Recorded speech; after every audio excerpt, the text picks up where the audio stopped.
Okay, 1.8, we're going to talk about averages. So as always, we start out with an example. So it says a student's taking a class that has 5 exams, each worth 100 points. So after 4 exams, her average is an 80% in class. And she tells her friend, if I get 100 on the last exam, my grade will be an A. Because an 80 and 100 average to 90, which is an A. Okay, so what she's doing is she's taking her average of 80%, or 80, adding that to 100, right? And then just dividing that all by 2, which would equal 90, right? That's the number halfway in between 80 and 100, okay? Her friend replies, no, it's not even possible for you to get an A in the class. Who is right and why? So I'll open that up to you guys. Who do you think is right, her friend or her?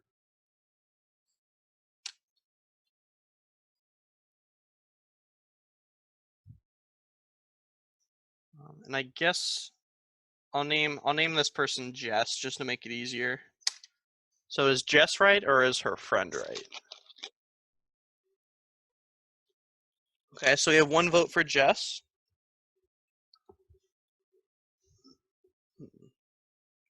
Okay. Well, I think I would disagree with you. And the reason being, she takes 5 exams, right? So the average of the first 4 exams is 80%, right? And then the last one she got 100 on. So we're not necessarily averaging 2 exams like it's shown here. We're actually averaging 4 exams, right? So the first exam she got an 80 on. The second exam she got an 80 on. The third she got an 80 on. The fourth she got an 80 on.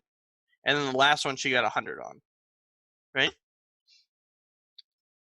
So after I do that, to find the average, I just need to divide by how many there are. So in this case, there's 5 of them, right?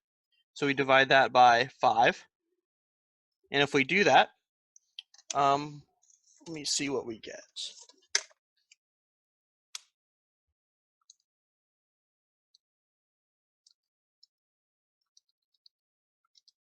So if we do that, her grade is an 84%. Okay. So the reason that she's not right is because she's only taking the average of 2 exams, but she has 5 exams total we have to take an average for. Okay. So she ends up with an 84 in that class. So in this case, her friend is right. Okay.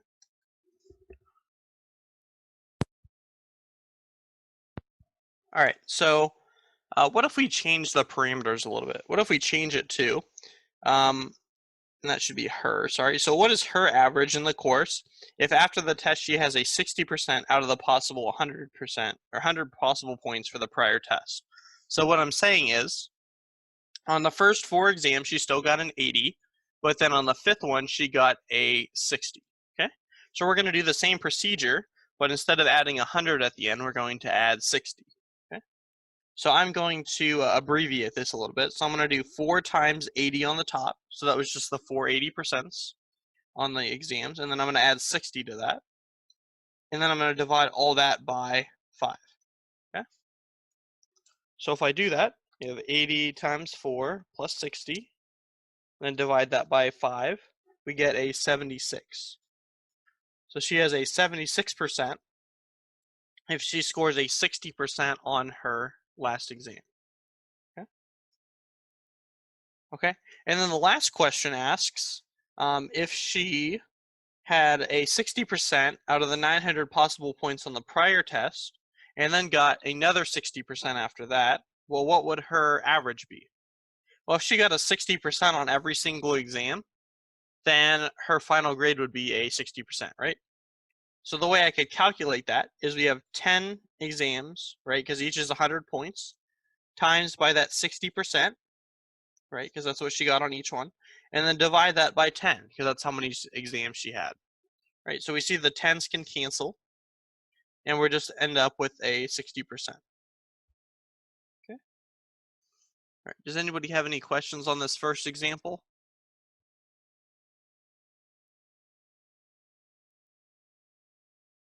Okay. All right. So what we call this is a mean or an average. So when we're kind of summing everything up and dividing by how many there are, It says it's the mean or the average of a set of numbers is one measure of the set's center or middle. So it is the sum of the values divided by the number of the values. So I'm going to write that down. That's a pretty important formula. So it's the sum of the values, divided by the number of those values. So in our case, we had 5 exams, right? And we divided by 5 because that's how many exams there were. Okay. So that is how you find the mean. That's an important formula. Just the sum of the values divided by how many there are. Okay. All right. Anyone have any questions on that formula? So that's basically what we're going to use for the rest of this this section. Okay. All right. So if we look at this graph, it says the graph shows the enrollment in a Chicago community colleges in 2014, and it wants to know what the average enrollment is. Okay. So if I look at this chart, it looks like we have 1, 2, 3, 4, 5, 6, 7. So we have 7 different community colleges, right? And we have how many people were enrolled at each college, right? And then we see this dotted line that says average.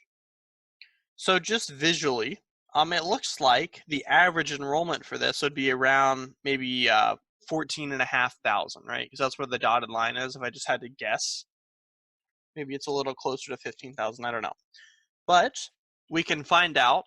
That average, right? We can find out exactly what that is. And how do we do that? Well, we can just use that formula that we just had.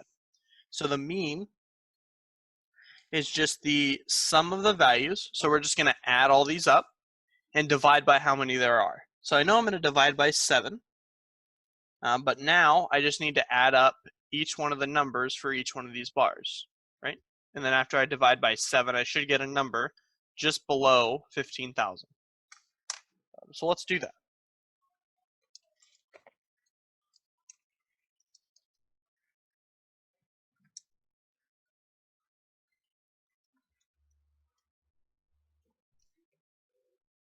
Okay. So if I added all those up, and hopefully someone can check me on this, but I got just over 100,313. Okay. And then if I divide that by 7, I'm getting 14,330. And I'm going to round it off at that since we're talking about whole people here. Okay. And that makes sense, right? That 14,000 number, because that's kind of what we predicted. It was just going to be right below 15,000, right? Okay. Any questions on this one, on how we found the mean? So the top was just adding all these bars together, all the numbers, and then dividing by how many there were. There were 7. Okay. So again, just to reiterate here, on this how it works box down here, to find the mean, you just add up all the values and divide by how many values there were. Okay. All right. Let's look at the next page then. So the next page, it says, we're just in the previous. I'm just gonna skip that, how it works. Don't worry about that. So we're gonna use the mean again. So the mean says 8 servers work at a restaurant and earn the following tips. So we have a bunch of tips. Okay. It says if their practice is to evenly share their tips, how much should each server receive? So we're just looking at for an average of all those tip values, right? Or a mean. So we already know that there's 8 tips here because there was 8 servers. So each person has some amount of tips that they earn each night. So I know I'm going to divide by 8. But to find out how we should divide this between them, we have to add all those values together, right? So let's add all those together, and that'll be our numerator. So if we add all those together, we should get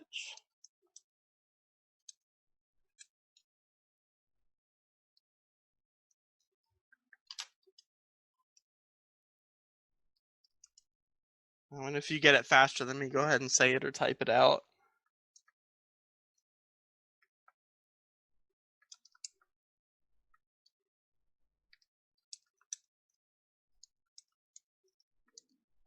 I'm getting $704.25. Okay. Divide that by the 8 servers, and each server should get about $88.03. Okay. And that number, that kind of makes sense, right? Yeah, I'm getting 704.25. So you might have just done a little bit of adding wrong, Linda. Okay.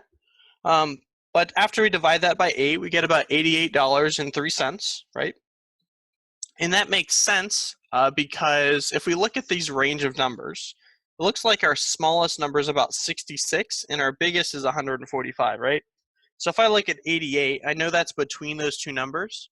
So I know this might be a good gut check that it's in that range. So it's probably going to be correct. Okay. All right. So if we look at the next one, so we're going to do an average quiz score. So we see that we have 3 quizzes, right? And to find the average of the quiz scores that she's taken, we're just going to do the same thing again, right? So we just are going to add 8 plus 8 plus 5, right? And then we're going to divide that by 3 since there's only been 3 quizzes so far. So that's our mean. And if we do that, 8 plus 8 plus 5 is 21. Divide that by 3, we get a 7. So her average quiz score is a 7. Okay. But now it says suppose we have a 4th quiz and she scores a 3 out of 10 on that. So it says computer new average. So we can kind of add to this mean that we have up here by just adding in this new score, right? So I'm going to do the 8 plus 8 plus 5 still, but now we're going to add the 3.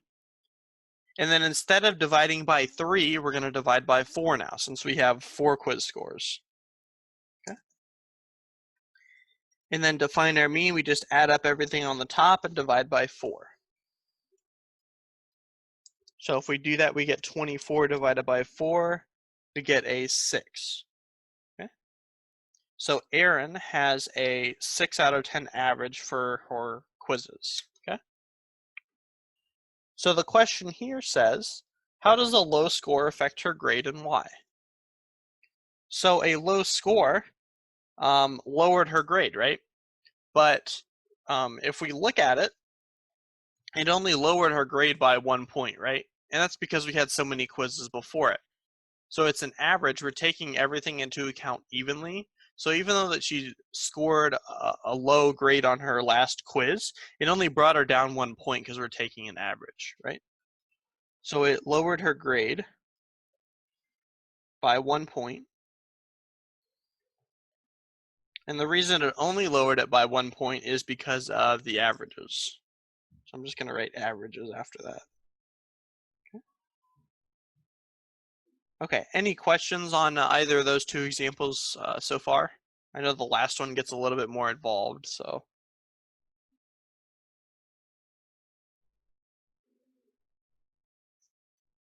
Okay. All right, so the next one says, Ben is searching for reviews on a book he's interested in reading. He sees that there is 12 reviews, so that's important, 12 reviews, each ranging from 0 to 5 stars. And then we have an average rating of 3.75 stars. So I know that I have 12 numbers, or 12 numbers that I'm going to be adding, right? And if I divide that by 12, that's going to equal 3.75 stars. So just kind of think about that. We're going to have 12 numbers up at the top. Divide that by 12, we're going to get 3.75 stars. Okay? So he sees that there's 4 reviews at 5 stars each, 4 reviews at 4 stars each, 2 reviews at 3 stars each, and 1 review at 2 stars. Okay? So if we look at that, it looks like we have 11 reviews there, right? So we have 4 plus 4, which is 8. 8 plus 2, which is 10, plus 1 is 11. So we have 1 missing review here. So I think that's on the next page. So we're missing 1 review. And it kind of got weirdly cut off, so I might go back and forth between pages here, just so you know. But we'll go to the next page for a little bit. So the next says he sees the first 11 reviews on one page, but then the last review is on the next page. So it says, without clicking to the next page, what is the rating of his last review? So I'm going to rewrite a little bit what I had on the last page. So we had 4 reviews at 5 stars. So 4 reviews at, I guess I should put a hyphen. So he had 4 reviews at 5 stars. He had 4 reviews at 4 stars. 2 reviews at 3 stars. And then 1 review at 2 stars. Okay. So we want to know, if I average all these 11 together and I have a 12th one, and that should equal, so the sum of all these should equal 3.75, right? Yeah, 3.75. Okay.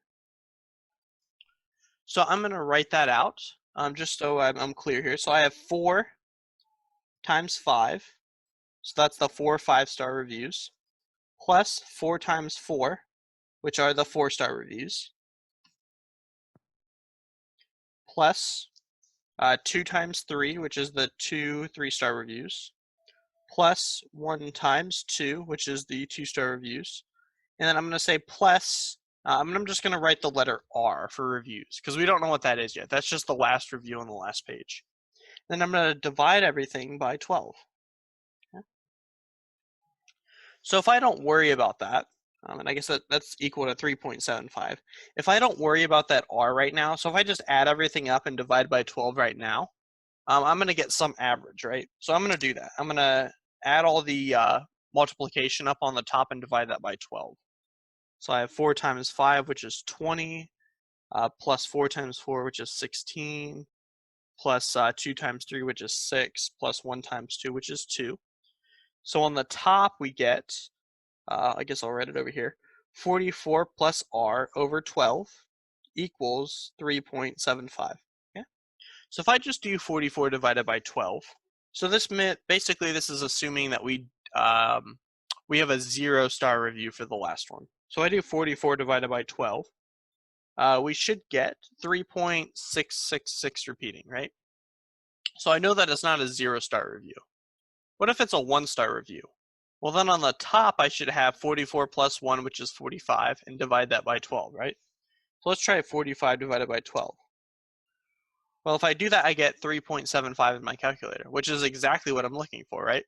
So I know that that last review is a 1-star review, because 45 divided by 12 is going to equal to that average of 3.75.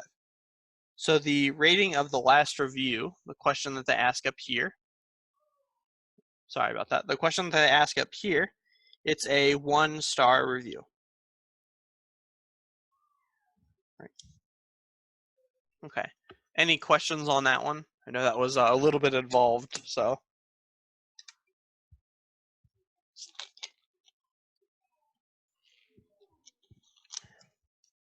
All right. So there's no questions. So now we can kind of go back to graphing. I know that's one of my favorite things to do in math is graphing. I really like the visual feel of it. So we're going to talk about the midpoint on a line segment, and then we're going to go into 2 dimensions. So we're going to look at the midpoint on a graph. Okay. So if I wanted to find the midpoint on a line segment between 2 endpoints, we're just finding what's going to be in the middle. Okay. So the example that I have is we have 2 numbers. We have 8 and 22. So those are our endpoints. And we want to just find what's in the middle. So we can just look at it visually, where we're just going 7 to the right and 7 to the left to meet in the middle. But we can do it a little bit better. So instead of trying to guess and check, we can do this better. And how we can do that better is we can just take the mean or the average of the 2 endpoints, right? So we can add 8 plus 22 and divide that by 2, since there's 2 points. If I do that, we get 30 over 2, which is 15. Right? So all we're doing is just showing it visually now. We have 2 sets of data, and we're just finding the average, which is 15 in this case. Okay? Well, we can extend that idea from now, instead of being on a 1-dimensional plane, or just like a line segment, we can do this on the XY plane, or the whole plane here. So we can do 2 dimensions now. Okay. So it's kind of hard to see on mine, so I'll rewrite it. So the midpoint is basically just the mean of the x values and the y values. So the first thing I'll do is give an example. So the example that they have is a -1/2, comma 4/2. And the other point that they give is -1/2, comma 2. Okay. I think that's wrong. Yeah, I'm not going to worry about that. So I'll just give you the formula, and I'll show you the example on the next page. So the example, or the formula here, is we have our first x value plus our second x value over 2. So that's going to be our average of our x values. And then we're going to comma, so this is going to be like an ordered pair, right? We have our first y value, which is going to be y1, plus our second y value, and then divide all that by 2. Okay. So basically what we're doing is we're just doing 2 averages of 2 points. So we're just going to average. So if I look at this graph, these are going to be my y values. So I'm just drawing them straight up. Okay. So if I look at my y values here, to take the average of that, we're just going to add those together and divide by 2. So we're going to kind of go right down the middle, right? And then we're going to do the same thing with the x values. Okay? So I'm going to draw a horizontal line here and here. And all we're doing is just adding those together and dividing by 2. So we're going to kind of go towards the middle here. And you'll see that they cross in one point. So this point right here, I'm going to label it M. That's just our midpoint. Okay? So all we're doing is just taking the average of our x's, the average of our y's, and we're finding where that is in the middle. Okay? All right, so I know that was a lot. So we'll go over an example here to help you better get the idea of it. Okay? All right, so this one says, connect these 2 points. So we're going to have -3/4, -5, and 1/2, 4. So we're going to plot those points, and then we're going to find the midpoint. Okay. So the first thing I'm going to do is I'm going to plot the first point. So we have -3/4. So since that's a negative, I'm going to go to the left. So maybe right about there, and then we go down to -5.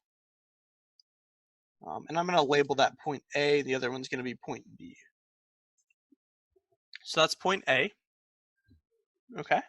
And then I'm going to label point B. So we go over 1/2 and we go up to 4. Okay. All right. And now, if I connect those lines, so if I connect those lines, we get something right about there. Okay. And if I was just to guess what the midpoint is right now, I would say it's about 0, 0. It's about at the origin. I know that's not going to be exactly it. Maybe it's a little bit off, but that's just a guess. So if we find the midpoint of this, it should be right around 0, 0. Maybe a little bit above, maybe a little bit below, just because of my drawing error. Okay. But to find that, let's just use that formula that I had from the last page. So my first x value is -3/4. And my second x value is 1/2. Okay. And then I'm going to divide that all by 2. Okay. Oops. So that's my x value, right? And we can solve that in a second. And then I'm going to do the same thing for the y values. So I have -5 plus 4. Divide that by 2. Okay. And now we can start simplifying these, right? So if I have -3/4 plus 1/2, well, that's a -1/4. Okay. And you can check that if you want. You just change this denominator into 4. So you just multiply that by 2 over 2. So we have a -1/4, and we're dividing that by 2. Okay. So if I do that in my calculator, -1/4, okay, so it's a -0.25. Divide that by 2. We get a -1/8. Okay. So my x value is a negative 1/8. And my y value, I have negative 5 plus 4, which is a negative 1. Negative 1 divided by 2 is negative 1/2. So my midpoint here, if I look right in the middle, says it's a negative 1/8, comma 1/2. So I know that my drawing is off a little bit because it should be on this side, right? Okay. So my drawing was off a little bit, but that should be our midpoint. So I'm going to label it M for midpoint. Okay. All right. Any questions on how I found that answer on here? Yeah, I'm totally lost. Can we do another one because I'm just not Yeah, absolutely. getting this part at all. Can we do Okay. another problem or something? Sure. Okay. So are you good with the mean though? Yeah. Okay. Yeah. Okay. I guess Absolutely. I'm just not understanding how you ended up on that side because I always thought two negatives made a positive, but we're ending up on a negative side. Sure. So as far as the two negatives making a positive, so that's only when you're multiplying, right? When we have two numbers up here, we have a negative and a positive. This negative number is bigger than this positive number, right? In size wise, because a negative or a 3/4 is bigger than 1/2, right? So we're going to end up with a negative here. And the same thing with here. Negative 5 is bigger in size than 4, so we end up with a negative 1. Okay. But yeah, I can go through another example. Let me just make up some midpoints here, or make up some endpoints. So my first endpoint is going to be 1, 2. And my second one is going to be maybe negative 3, 2. That's my, I guess I'll label them C and D because I'm going to do it on the same graph. So C equals and D equals. So those are my two endpoints now. And I can plot those a little bit more accurately since there's some lines here. So I'm going to go over 1 and up 2. Okay. That's C. Oops. So that's C. And then D is negative 3, 2. Okay. So D is right there. So the first thing I'm going to do is just connect those 2 points.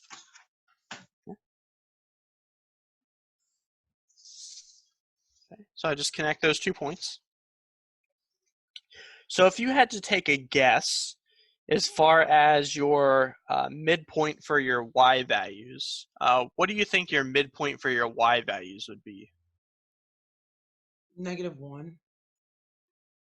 So our y values are our 2's, right? So that's the Right. second value. So why do you think it would be negative 1?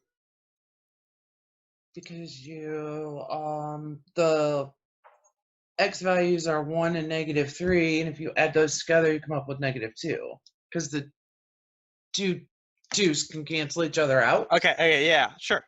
Yeah, so I was talking about the y values, but yeah, we can go to the x values first. I just thought the y values might have been like an easier example, but yeah, we'll do that first, right?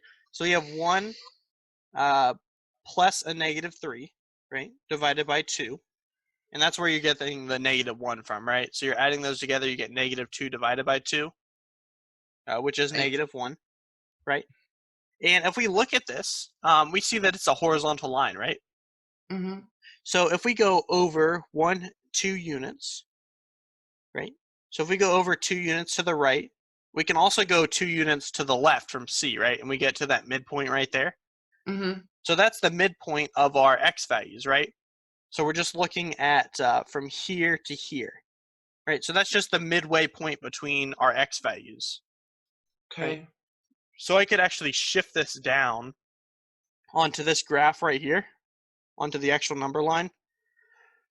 And all we're doing is just finding the midway point between our x values, okay? So we're not worried about our y values, how high or low something is, right? But since this is a straight line, I know it's horizontal, I see that our y value for this point and this point, they're both 2, right? Mm-hmm. So if I average 2 of the same thing together, I'm just going to get whatever one of those is, right? So 2 plus Yeah. 2 is 4 divided by 2 is 2. Two. Right? So our midpoint here is -1 comma 2, which is that point that we put right there. I'll label that M2, I guess, as the second midpoint. Does that make more sense now? Yeah. Okay. All right. Do you have any other questions, or anyone else have any other questions?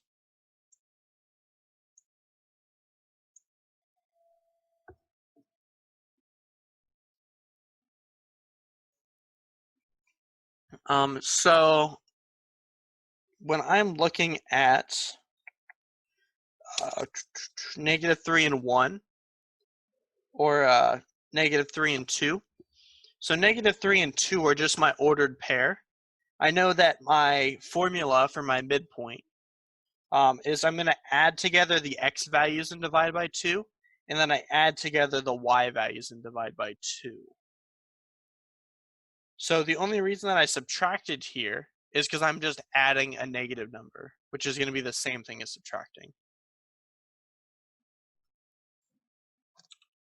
All right, any other questions for me?